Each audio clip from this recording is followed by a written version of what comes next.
Kups, alas 7:15 ng umaga, araw ng Lunes, mag-uumpisa ang unang biyahe natin mula Taguig papuntang Marikina. Seryosong tao na tayo mula ngayong araw. Naniniwala ba kayo doon? Sana hindi. Oo pala. Bago tayo makarating sa pasahero natin, ay nakakita tayo ng tropa.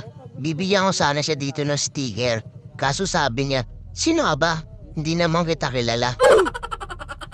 Kaya ang ginawa ko na sa kanya, iniwan at inarisan ko na siya. At nandito na ako sa pick-up location. Habang inaantay ko ang aking paserong lumabas, ay hinanda ko na muna ang helmet niya at syempre nagsuot na rin ako ng gloves. Pagka-pick up ko dito kay madam, ay nagpaalam na siya sa kanyang mister. Maganda ang sikat ng araw dito. Sana nga hindi umulan o umuulan sa aming pangoroonan. Dito, hindi pa kami masyadong nakakalayo ng pasahero ko, ay may nakita kaming aksidente sa daan.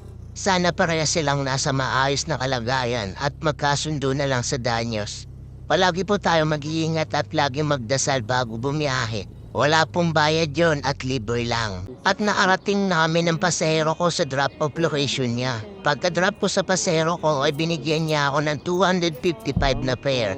May tip siyang 4 pesos. Maraming salamat po ma'am, mag-iingat po sila. Kaagad naman tayong pinasukan ng sunod na booking. Mula Marikina papuntang BGC. Malapit lang ang pick-up area. 500 meters lang. Pagkarating ko dito sa pasahero ko ay tinulungan ko na si sir. At inoffer ko sa kanya na yung bit-bit niya ay ilagay na lang niya sa top box ko. Para di na rin siya mahirapan pa at maging komportable rin siya sa biyahe namin. At okay, all good, all right na daw si sir. Kaya umalis na kami dito at bumiyahe na. Dito, nung malapit namin sa paroroonan ng pasahero ko, itong tinatahak naming daanan na arigub.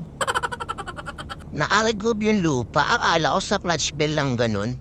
Pwede rin pala ito sa daanan o sa highway. Pagka-drop ko dito sa paseo ko sa drop-off location niya, ay binigyan niya ako ng exact fare. Maraming salamat po sir, mag-iingat po sila. Siyempre dating gawi, gumapang muna ako pababa. Kaso bigla akong nakaramdam ng gutom. Kaya gumapang ako para maghanap ng karinderya.